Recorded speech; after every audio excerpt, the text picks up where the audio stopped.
everybody. This is Brian from Breaking Down Security. So what you're about to hear is a podcast that we did with Miss Amanda Berlin at InfoSister on Twitter. Unfortunately, during the beginning of the show where I do the intro and, we have our little back and forth with Mr. Betcher and myself, the Tascam I was using to record actually died. The battery died, and I was unable to apparently salvage the first 7 or 8 minutes of the podcast. So what you're about to hear is where we finished our little back and forth, me and Mr. Betcher, and we introduced Miss Amanda. So I hope you enjoy our interview with her. So on with the show. All right. Well, we've left our guest this week in the green room long enough. She was getting into the open bar, unfortunately, and she drank all my Crevassier. So, yeah, we're going to invite Miss Amanda on the show. You know her better on Twitter as InfoSister. Yeah. Oh, I'm sorry. I got a little clamp there in introducing Amanda. So, welcome, Miss Amanda, to our show. Hi. A lot of people have that reaction after they introduce me. Yeah, I got all the clamped. Yeah. little something in the throat. Just... Yeah. Little catch. So the last time we saw you was at DerbyCon with our podcast of podcasters. I know. That's my favorite thing to do. I know. We're going to have the third annual one next year, hopefully. Room full of podcasters on beds with 10 microphones. That's right. Yeah. I tend to... I think I probably hog the attention on that, and I probably shouldn't. But, yeah. I think it's only gotten bigger. I think we had just like 2 or 3 the previous year, and then it was like we had 5 this year. So it's right. Yeah, we need to have like a room or something. But I have a feeling it would just devolve into 800 people watching us, crack jokes on the mic. So probably. Yeah. I don't think they realize how much it's edited. Oh, I didn't edit anything on ours. Oh, you didn't edit it at all? No. All right. I did not. That's why we have that explicit disclaimer. Yeah, we only do that once or twice a year. So yeah, that we get the explicit tag. Well, that might change. Yeah. So for people who have not heard of you, I don't know why they wouldn't have, but for people who haven't heard about you, maybe you could introduce yourself, talk a little bit about what you do, and why, how you got into information security. All right. So yeah, my name is, my handle's InfoSister. My name's Amanda. I've been doing mostly InfoSec for 3 years now, but I've been doing IT and IT security, even though I wasn't sure it was security, for about 10 years, from Windows security to networking security, network admin, help desk, just kind of worked my way up through the ranks, did my time, being a help desk jockey on the phone at an ISP, worked in healthcare, worked in education, kind of all over the map. Okay. And you transitioned from pretty much IT, like most people, into information security. What was the driving? What was the motivator for that? So I'll try to keep most of the personal stuff out of it, because there's a lot of personal motivating factors that went around me not joining InfoSec sooner. But I always wanted to be, right when I was, just graduating high school, and thought, being a white hat hacker, that's like super cool. I'll never be that smart. But that's something that I'm super interested in. Fast forward, 10 years later, we had at the hospital that I was at, I was a network admin. We had Dave Kennedy come in, and he did our pen test, and was able to get domain admin in like 3 minutes. Oh wow! Yeah, and that was when we just got the budget and the knowledge to be able to do what we were allowed, supposed to be doing all those years. Mm-hmm. And then, the next year he came in and it was significantly harder for them to get in. But yeah, it was him coming in and doing that and kind of giving me the confidence. He gave me my first DerbyCon ticket, and kind of the confidence to go for it. Awesome. And you're obviously not working for the hospital system anymore. You're working for right. You were on the you're on the Hurricane Labs podcast there for a while. Yep. So I currently work for Hurricane Labs as an information security architect. So Okay. I help. Our major driving product is Splunk. So we do right. a lot of Splunk implementation and MSSP around that, and implementing our SOC Mm-hmm. for people. So I do onboarding for that and design, kind of working with the customers and seeing what defensive security stuff they have and making it all work for them as best as I can. Very cool. Miss Petrie, you still there? I am here. Okay. Now, do they do a percentage of your customers come in because they've been breached and they're like, "Hey, we need to hire some people who know what they're doing," type thing? You seen that? Not yet since I've been there. A lot of our customers come from, either they had another MSSP implementing and handling Splunk for them, and then they realized they weren't really handling it very well. And then they either, I don't know if they just reach out to us or whatever. I'm never in the sales process, but a lot of them come directly from Splunk because we're one of the longest running companies that have been implementing Splunk. And that's, what we've been doing I think it's been, 6-7 years, I think, since the company started. And they've been doing Splunk that whole time, and they kind of give us as one of the recommendations for MSSP. Oh, okay. Wow. So you said they come from people who've had bad experiences with MSSP. When we had Nick Selby on, he had talked about the MSSP, that the organization that hired him had a bad experience. I mean, it's quite interesting that you get pretty much based everything that happens after the fact, and people realize they've been shafted by their existing MSSP. Yeah, that happens a lot. A lot of the conversations that we have are proving to them, even before we come in and implement anything, what our processes are, how we are going to, because we'll do like a deep dive of their infrastructure to see, we have checklists and all this stuff that are like our Splunk implementation team does.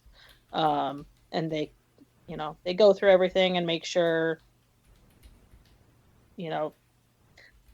that we will be giving them like a value add when we come in. Mm-hmm. And a lot of the times it's just like the machines are underpowered or they're not configured properly. There's apps installed on Splunk that were never configured. None of their alerting's turned on. Or we've also had where all the alerting's turned on and just set to default and just sending them thousands of alerts a day. And when you get 1,000 alerts a day from your SIM, you're not going to pay attention to any of them. Oh yeah.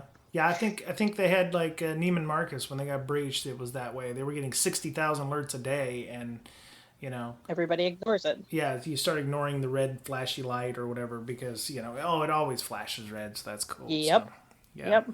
So what that tells me is there's a lot of companies out there that are promising certain things, and they either, well, they're obviously not delivering, but they have either people on staff that aren't capable or just don't care. So and I think a lot of the times they try and implement all different flavors, right? So all the other SIMs that are out there, they're like, all right, well, whatever you want, that's what we'll give you. So they're not an expert at any of them. Ah. Huh. You know that I'm going to get off here on our little rant here, but before the show we were talking about marketing and how people sell things to organizations. We and it kind of came to a head because we got an email from a guy who listens to the show, and he was talking about the use of logos, and I was like, well, what do you mean logos? And he's like, I heard the marketing guy that I was talking to who was trying to sell me a product call me a logo. And I was like, wow, did you ask for clarification? He's like, no. The only thing he could think of was that, they were equating the logo to be like another notch in the bedpost. And it got me to thinking, and I've been really, I don't know if I've been hypersensitive to the whole marketing thing because some of it has, kind of spilled over into media and everything about marketing people and things, but I think there's just a lot of marketing methodologies that are not positive in the information security field, and I think it gets perpetuated because they don't have a better way of selling things to us.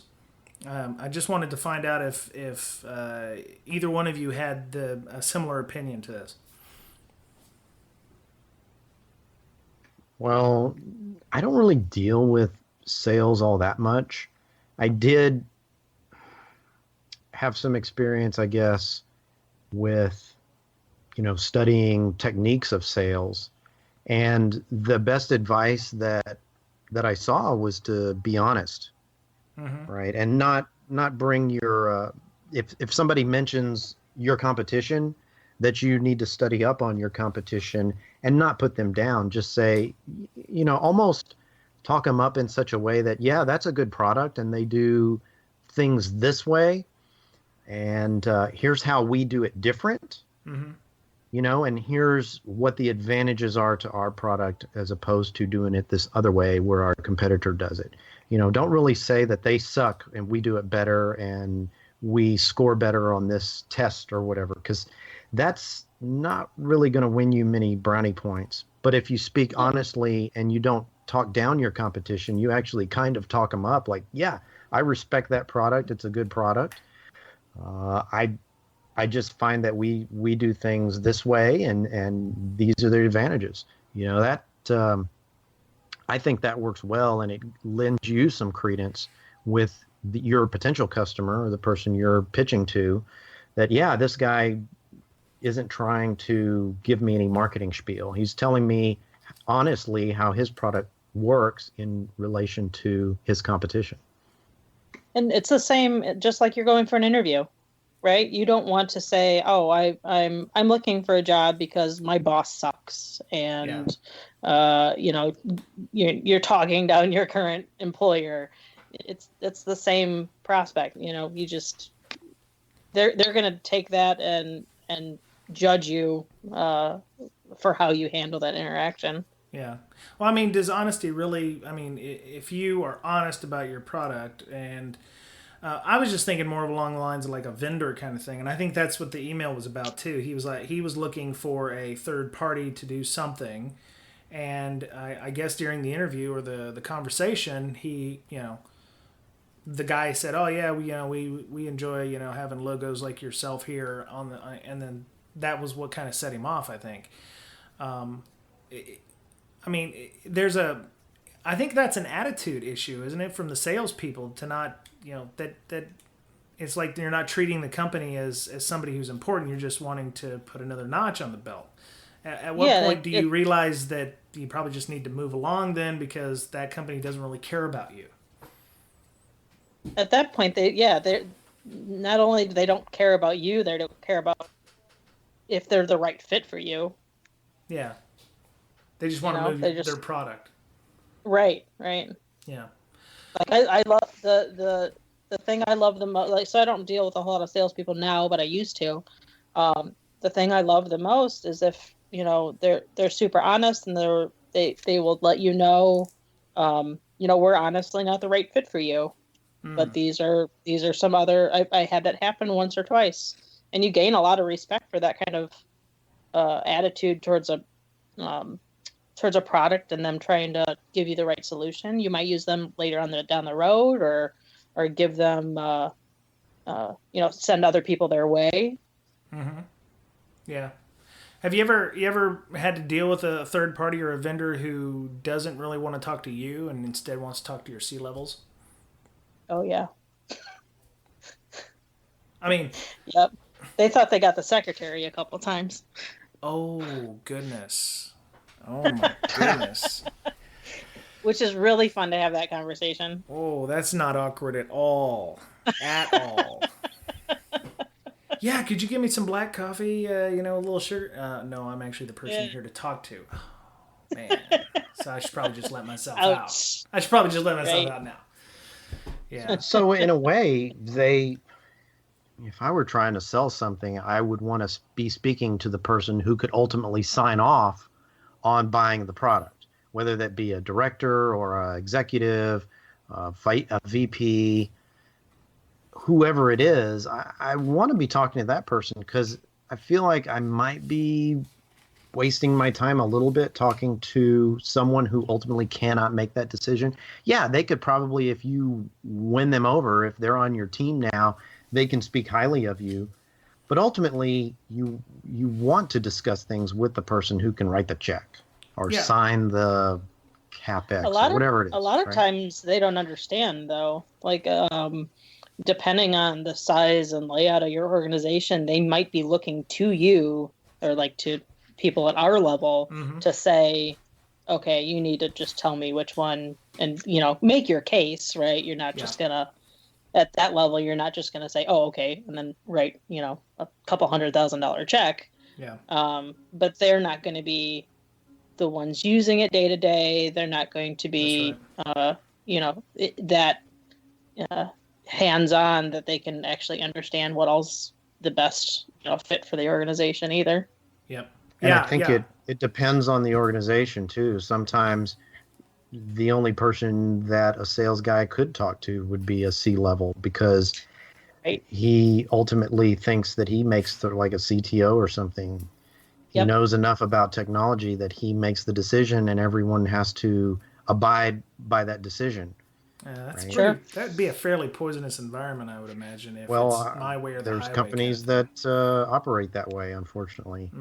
But or they're not. I mean, they could be multi-million-dollar company, but they don't have that large of a footprint, so they only need 2 tech people. Yeah, they could be Uber startup or something. Yeah. Right. Yeah. Do you think we've done this to ourselves though? Because I mean, I've seen Twitter conversations, or I've seen ways to avoid the sales pit at RSA by saying I have no decision making capabilities. So salespeople get inured by that by saying, oh, okay, I'm talking to a sales engineer. He obviously can't make those decisions, so I shouldn't be talking to him. Do you think we've done that to ourselves, or this is a systems engineer? He his opinion is quote unquote important, but I really need to talk to his manager. I don't know. I'd like to think.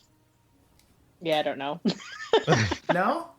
Are we doing it to ourselves? Well, I don't know. I mean, that's usually the way I've always been told that's how you avoid talking to the salespeople. It's like saying, I don't have any budgetary, access. I don't make the decisions. Sorry. And then they leave. So then, the best over the phone answer is, you set up a voicemail box that nobody answers. And you say, you know what, I have the best person to forward you to, and then you just forward them to that extension, and then you don't have to worry about it again. That is a very or send them to system at or something like that where nobody looks at. Right. Yeah. Very nice. Okay. I would just say, you know what, we're not interested in that type of solution right now. I'm cool with the direct approach. Go for there, and if they respect their potential customers, then they'll leave you alone. Yeah. Right. And and they may try to offer you a marketing document or something like that, and if you take it, you may look over it and decide, hey, maybe I'll give these guys a second look or Yeah, whatever. that's a good a response too. Like, not at this time, but if you could send me whatever you have right now, Yeah. you never know when you're going to need it down the line. Yeah. Because I was thinking for the people out there who are listening to the show, some of them may be directed by their manager to find something. Oh, we need a log correlation engine, so go find us 3 of them, and figure out which ones are the best. So I was thinking along the lines of how we can help them avoid these kinds of pitfalls where oh yeah, I was going to talk to this guy, but he didn't even reply back to my email, or he set up an email or set up a meeting and then he canceled at the last minute, or oh, they only I reached out to them but they want to talk to my C-level. So I was just thinking along the lines of how we can help the people avoid these kinds of pitfalls in the future. I don't know. Maybe it's like there's a bad vendor list online, or things that people do that you should look out for from this company, or make sure that you know exactly what you're looking for when you go to that company, because they'll nickel and dime you to death to when they're buying that product. I've never seen anything out there like that, but I'd love to. Like, Yeah. I have some really positive experiences with vendors, and those are the ones that I always recommend. And then there are others, like, are we allowed to, are we allowed to say specific companies? No, Okay. yeah. If Okay, if you I'll not do want that. those, you have to join our Slack channel and Okay, meet all Miss right, yeah. Amanda in a DM channel. Or how about find a good MSSP who has used many different products before and see if they can give you the rundown Okay. Right. on which ones they recommend. Because I would think that they've done some sort of analysis on, and this is not the Gartners of the world who Yeah. may or may not have a bias based on how much a company pays them or whatever. Mm-hmm. I'm not going to name any names, but I've heard some things go around like that. Yeah. Certain types of companies who do analysis like that, or scoring matrices and stuff like that. But a vendor who will basically, hey, I'll sell you whatever one you want. Yeah. Right? It's your decision. And then you say, well, how about you help me make a decision, and then we'll talk. Right? Those kinds of things. Perhaps they've done some analysis on 5 or 10 different ones of the products you want. And then you have a conversation with them and say, hey, can you demo each one and see which one might fit my needs and my staff, right? Well, isn't that why the Gartners and the Forrester of the world came about? Because companies wanted something like that, but they didn't have a centralized location to get those kinds of things. And then it just kind of grew out of that kind of thing. I would imagine that's why it started. Right. I suppose. Does Gartner implement those for you? Do they come in and set them up? No, but they help you decide, which one, according to our upper right versus. Sorry? By looking at the Magic Quadrant. That's right, your magic quadrant. Everybody wants the upper right, nobody wants the lower left, that kind of thing. Yeah. Did you notice everybody you always talk to is always in the upper right? Yeah. Or whatever they show you. Of course they are. Yeah. Yeah. Because if they aren't, they're not going to show it to you. Well, you also got to look at the dates on those things. It's like, oh yeah, we were in the upper right in 2013, and then it's like, oh, this guy's in the upper right, in 2015, and it's like, So what happened? Did they put out a release that just broke everything, and now they're no longer in the upper right? What happened between those years? Because you would think that they got better.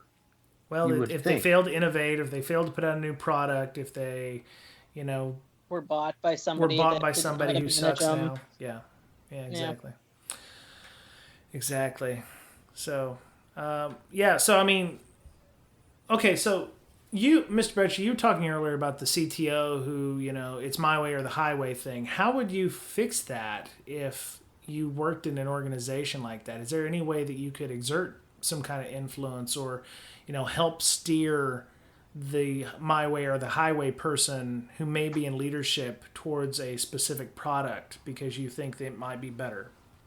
As a single contributor in the organization, or a sales guy trying to Well, I was thinking sell a product? as a guy on the blue team, because you're going to be using this tool most, and if this guy's going to pick something that's going to take a lot of time and effort and money, are there ways to move him to your side, or her to your side, to convince them to get this tool?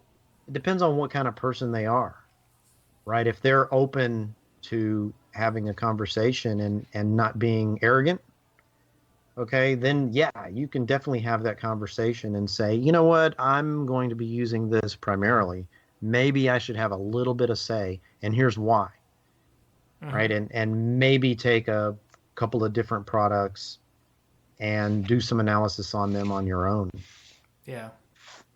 Right. Amanda, if they're just an arrogant C-level who's not going to listen, I highly doubt that they got to that level and not listen to anybody and just decided that they'll make all the decisions, but maybe.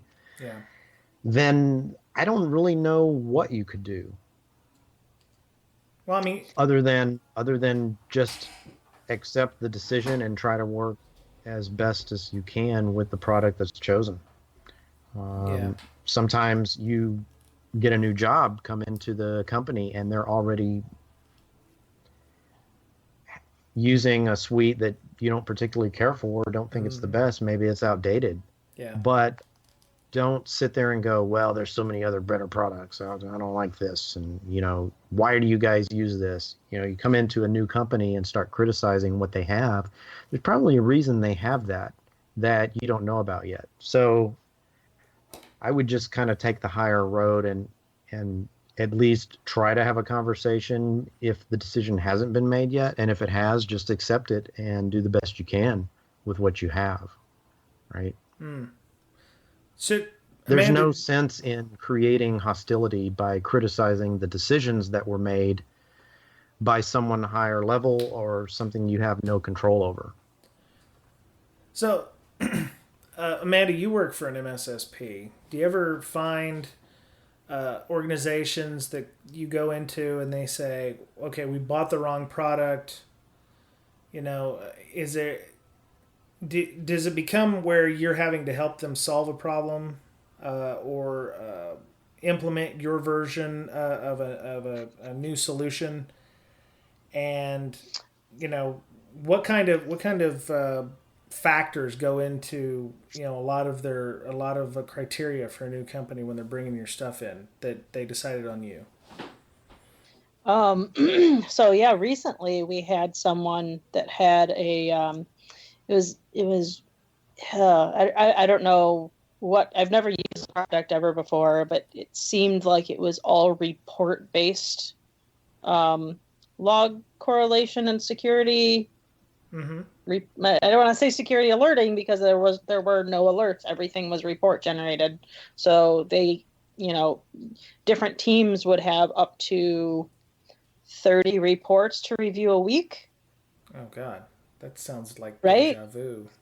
It sounds like I would not want to be in an environment like that, because I mean, you're just sitting there looking at reports, trying to figure out what looks right and what doesn't based on the limited information, or it's horrible. So they went into this thinking that Splunk was going to be a 1-for-1 for this other software. And we have like this standardized onboarding thing where we set up different alerts and we dashboards, blah blah blah, but they went at it where they wanted it set up just like the old one. But all they did was complain about the old one. Yeah. So trying to explain to them that they were going about it all wrong was kind of difficult. Yeah. It was a really, really difficult conversation, and they did not like me for quite some time. Was it just ignorance with the product of what they were about to implement, or did they just see the name Splunk and expect it to, it's going to solve all of our problems because it's Splunk? Yes. Yeah, they think it's just going to solve everything because I mean they're shown the end product when it's sold to them. Yeah. They don't know what it takes to get there. Yeah. Granted, they're paying a premium price if they're using Splunk, so they should expect that it does everything for them. Yeah. Right. I would think. Right? Yeah, so, but it won't if they just do a 1-for-1 mapping of everything they had in their shitty sim. Everything comes with a, you want to see the polished version, and what you're going to get when you start is just the components to get to that point. Right. It's like cooking. You got your eggs, your flour, your milk, your baking soda. What you don't know is it takes time and effort to get a cake out of it. Yep. Yeah, so those conversations are always interesting, trying to get them to see how much better it is if you have alerts instead of reports, and if you don't have to look at 40 reports every week. Wow. Okay. And we have other people that have gone from having nothing before to, hey, they're now getting some alerts, and now they're super happy that because they weren't getting anything previously. Yeah.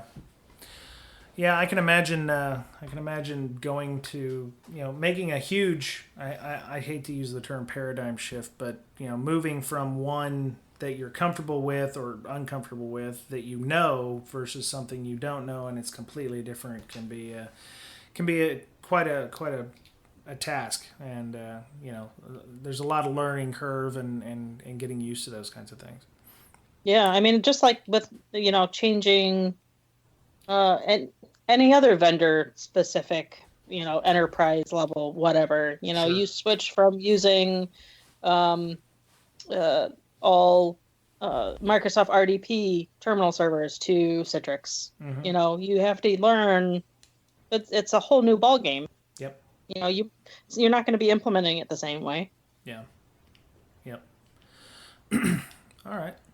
So, Amanda, what is your company's model? Do you guys come in, fix all the things, and then leave for a set price, or is it more a yearly, help us maintain this and update it properly, or run it for us?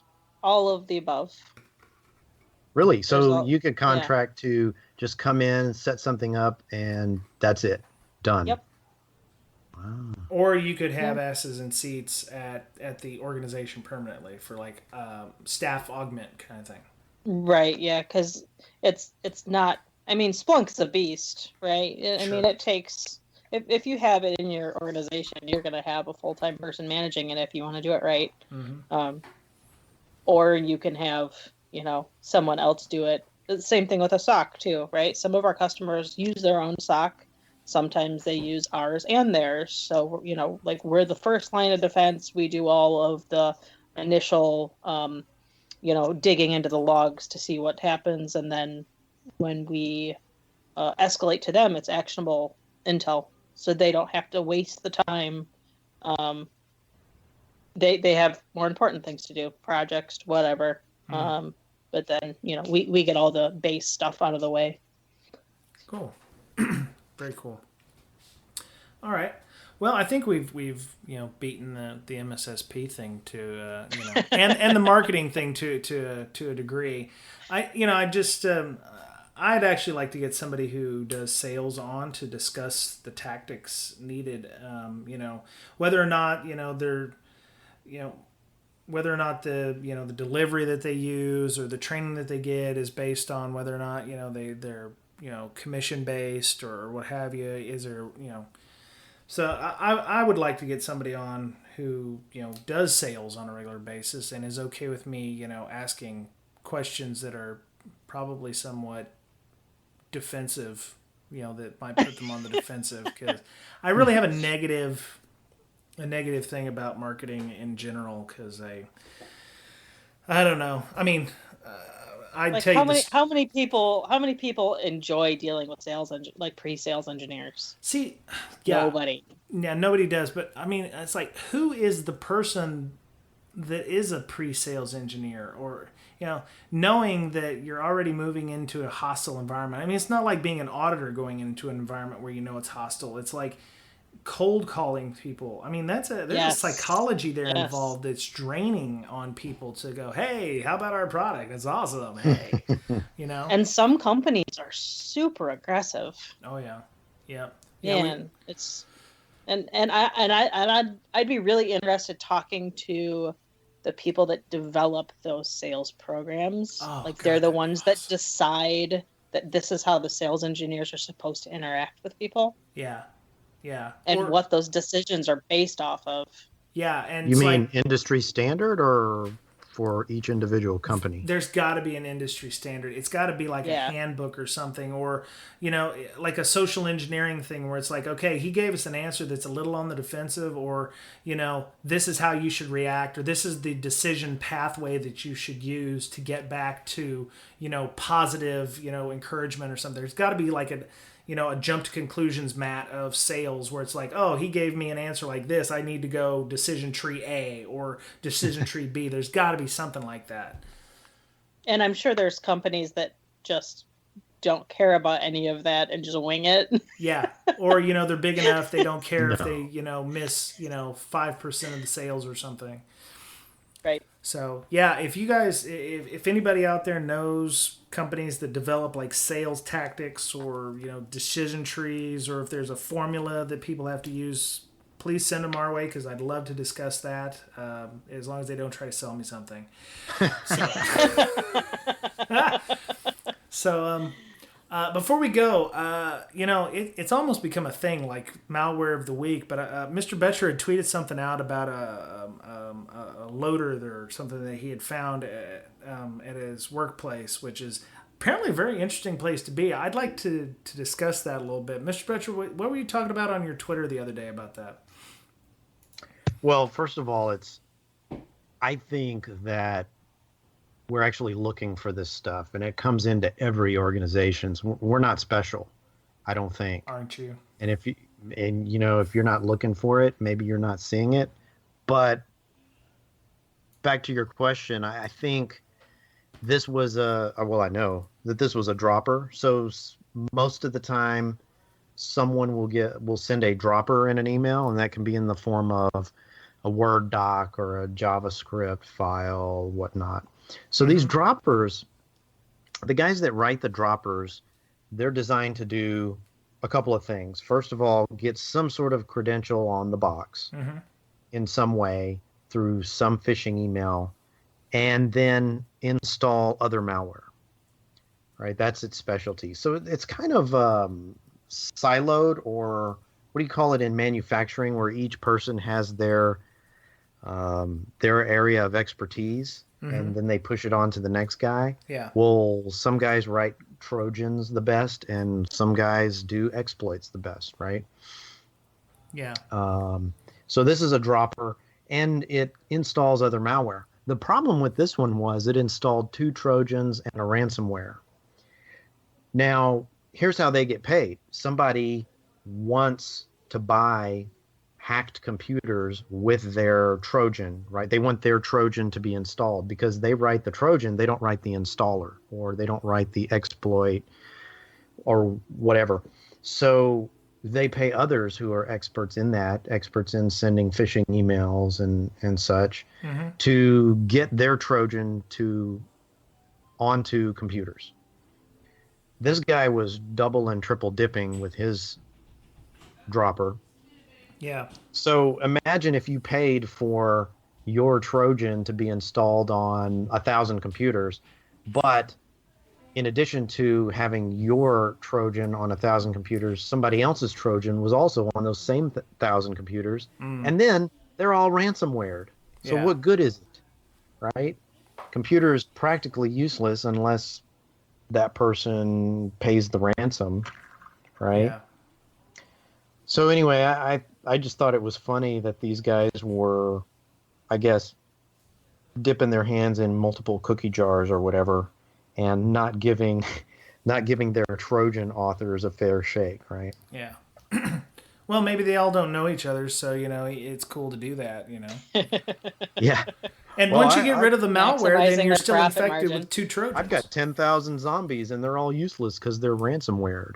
Well, they're useless until the right? ransomware's been paid, and then they get them back. Yeah, Yeah. yeah. Well, anyway, this ransomware was pretty good. It was a PHP, right? And so it also included an executable and a driver.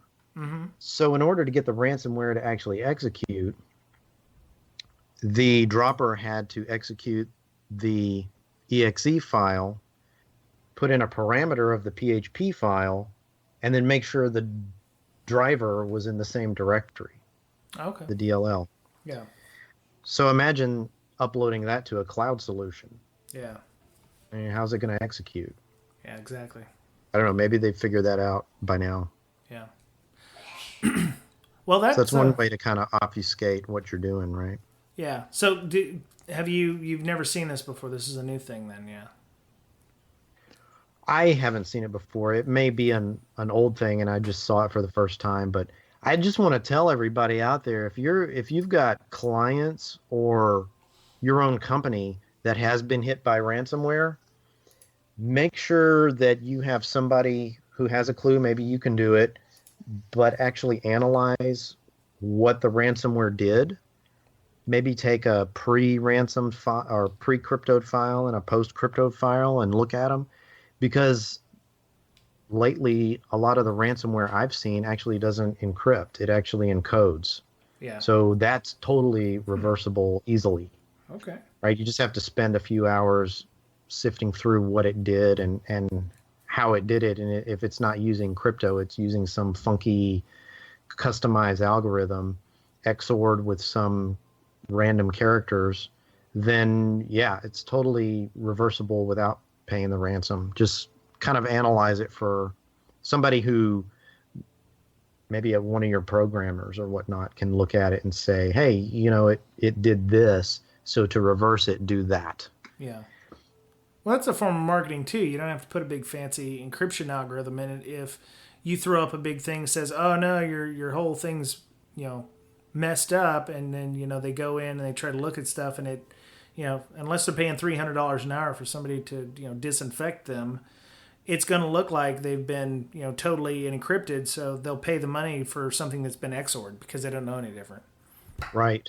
And if somebody's thinking about that, they should take a closer look at what kind of ransomware they got. This one in particular, this PHP ransomware, actually encoded the first 2 kilobytes of every file that with a certain extension. Okay. So, and that made it really fast. Yeah. Normally it would take several minutes to do it, but it took several seconds. Yeah. So the first 2K Oh, wow. is all the file information, what type of file it is, and the file name. So everything would look all messed up at that point. Yep. Yeah. Okay. All right. Well, that's cool, man. And of course, a forensics guy could reverse it as well, because deletion doesn't actually delete. If there's enough space on your hard drive, you can probably get all your files back anyway, if it's one computer, that kind of thing. Okay. All right. So yeah, Very nice. there are ways, but sometimes there's not. It's really good encryption, and there's nothing you can do about it except repopulate whatever data you had. Yeah. There's a company close to here, a small company near where I live, that got hit by ransomware. They had to spend 4 months repopulating the data. They just didn't want to pay the ransom. Goodness. It was too much for them, and it was sort of like, yeah, we're not gonna legitimize what you do by paying you. So they basically had to not do business for a while until they could Goodness. get things together to where they could go back in business again. Yeah. It's a tough decision. Yeah. But I kept thinking, well, maybe if they got someone to look at it, maybe it really wasn't that bad. Maybe it was reversible. That's true. Who knows? Yep. Okay. Well, Miss Amanda, I'm going to get back to you. You just got done doing something called Hacker Santa. Maybe you could tell us a little bit about that. Yeah, so it's the second year I've done it. Oh, okay. I didn't know about it last year, apparently. I wasn't cool enough. So. Last year there was like a dozen people maybe. This year almost up to 50 people. Wow. And the premise is just like a regular Secret Santa, but the only thing you get is their handle and their their name, their handle, and their real address. Mm-hmm. And then you kind of have to do OSINT to figure out what you think they would like for Christmas. Oh, okay. So the OSINT thing was a thing because I got somebody's name. I actually participated in this, and I was like, first I was like, oh my god, I can't believe I got that person. What if they don't like what I got them? And I don't know what to get them. Would they be okay with something? So yeah, I had to do a little OSINT. I had to find this person. They'd done some talks at a few things. They talked to Black Hat and DEF CON, and they're fairly well known on Twitter, so I was able to reach back in their Twitter history, and I spent probably a good day and a half poking around on the internet. Look, I don't do gifts. I mean, I'm okay with just sending a gift card, which I may do next year because I'll be like, oh, screw it, I can't do this anymore. It's too. But I think I found something that the person will like, and it'll get there Wednesday. Well, actually, we're recording this on Monday the 5th, so by Wednesday the 7th, the person will have it on their doorstep. So the whole premise is that we're networking and meeting people, and so. Do you have any stories about stuff that was sent last year at all? I didn't have a whole lot of people. I kind of forgot. I didn't have a whole lot of people tell me what they got. Yeah. Or what they sent. Okay. But I kind of wanted to do that this year. Like, take. I was going to add it to the directions. Maybe I'll send out another email saying, when you get something, like tweet a picture of what you got and do this hashtag or whatever. Hashtag just Hacker because Santa? Yeah, because I think it's interesting seeing what, basically complete strangers pick for you, based off of what they think you might like. I love giving gifts, and I like trying to find the most obscure things online that I possibly can. Okay. So I hope my person likes their stuff. Yeah. Yeah. Well, I mean, we still have a few weeks, so if anybody listening has my name, Porsche is, it can be delivered with a giant bow like a Lexus. If you got a Lexus bow or something, that would be entirely okay. Yes, me too. Yeah. Definitely. And you don't even have to get the high-end model. You can just give me the base model. It's cool. It's cool. It's totally cool. Yeah. And it also, you're right.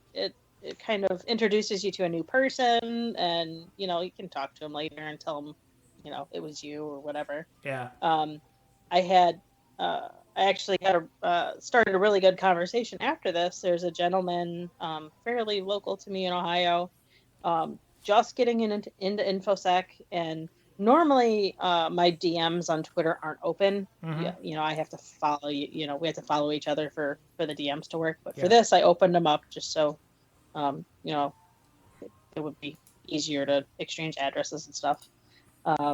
Started talking to this person, and he's brand new in InfoSec. Didn't think he was considered a hacker enough to even participate in a Secret Santa. Yeah. And we had a bunch of really good conversations, and I think he's going to come to some of our local security meetups. And so yeah, it was really good to kind of meet that person, even though I'm not, we're not each other's Santa or anything. Yeah. But it's always cool to help people get started in the industry. Yep. Yeah, that's always important. It's because you may be in 15 years getting a job from that person, so you never know who you'd be working for in the future. So, yeah, exactly. All right. So, Miss Amanda, you are all over the internets. Maybe you could tell people where they can find you and talk more about security with you. Yeah, I'm everywhere. So I'm on your guys' Slack channel. I'm on the Defensive Security podcast. We don't talk about them. They don't need more help.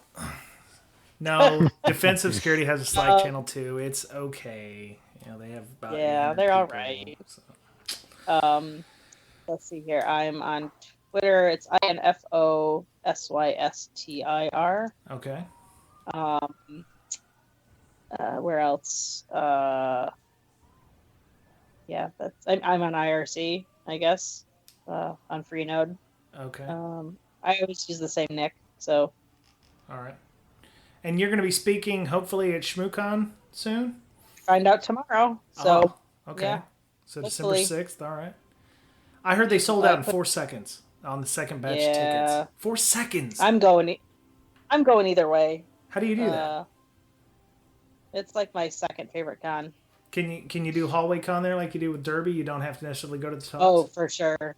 Yeah, because the conference is downstairs, and they have a really nice bar on the first floor. So I kind of just stay there the most of the time anyways. All right. So the fact that it's in DC in like February doesn't bother you at all? No.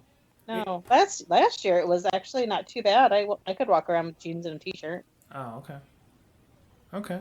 But I'm from the frigid northern Ohio, so. Yeah. No, I was good with today. It was like 30 degrees Fahrenheit, about -1°C here today. So I was walking around. I got 5 miles of walking in today, so I thought I did pretty well.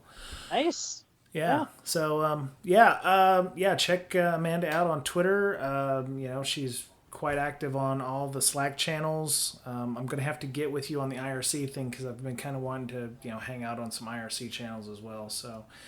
Mr. Betcher, how would people get a hold of you if they wanted to discuss malware, droppers, ransomware, or whatever with you? Or whatever. Mostly the Twitters. You can get me. My handle is @BetcherPwned. BOETTCHERPWNED. All right, excellent. So you can follow me on Twitter, Brian Brake. Fairly generic @Brian Brake, BRYANBRAKE. BreakSec Podcast has an official Twitter. You can follow us @BreakSec, or you can use the hashtag BreakSec. That will work too. We're on Stitcher Network. We're on TuneIn Radio. If you are downloading us on iTunes, we would love some feedback on there. We're always chasing our very popular friends over there, Defensive Security on iTunes. And we want to close that gap. So my mom just recently started listening to podcasts. Really? And she does not know much about computers at all. Okay. But she'll listen to this one. So hi, Mom. Oh, hi, Mom. Hey. She did great. So you'll have one more listener. Sweet. I hope she liked it. So yeah. So we're also, we have our Slack channel. Sign up there. It's in the show notes, but it's breaksec.signup.team. That's HTTPS. I did want to mention Hack in the Box, Sebastian and them. You heard it last week at the beginning with Gary McGraw, but if you're overseas or you're in the U.S. and you just want to go to Amsterdam in the spring, Hack in the Box Amsterdam's going on. It's happening between 10 and 14 April. So 10th, 11th, 12th, 13th, 14th of April, 2017. Call for papers is going on right now till the end of December. You can go to https cfp.hackinthebox.org and find out how to submit your paper if you want to go do that. I've heard Amsterdam is quite lovely. It's on my bucket list. So Amsterdam in spring has got to be awesome. Last year it was a really good, conference as well. I saw a lot of the talks and what was being given there, and it looks really excellent.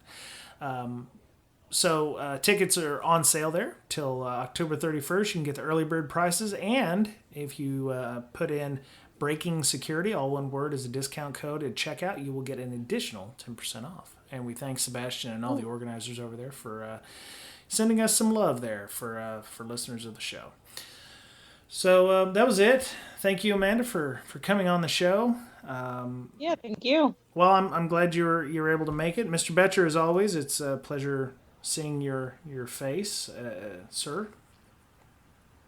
Same to you. Okay, good. That's I'm just trying to sign up for our Slack channel again. So. Such trying to figure that out, bro. I am on so many Slack channels. I just discovered Slack. We tried using it at work, but there was some security things that we didn't want to deal with at the time, and then they brought Lee Honeywell on to shore it up, and I was like, since somebody was on Twitter said, hey, you should start a Slack channel, I'm like, so I actually started it in April, but I didn't know how to sign people up for it. And then I found the bot, and I was like, oh, that makes it so much easier. And then Defensive Security beat me to it by about 2 weeks. So now it looks like I was trying to keep up with the Joneses. But and it was. It's fine. It's cool. But yeah, so, we've got about 80, 85 people on there. We, talk about all kinds of stuff, malware. We talk about, we're talking, people post links to things like the Slammer worm is still going around. I saw that, the MSS sequel, somebody from InfoSec Internet Storm Center found about 50 IPs on there that was, still pushing out Slammer, signatures. So that was kind of funny. So, we do all kinds of stuff on there. So come on and join us. And if Mr. Betcher gets on there, it will be a red letter day for everybody. I can tell you that. So. All right, well, that was it for this week on Breaking Down Security. Hope you have a great week, and we will talk to you again soon. Bye-bye. Bye.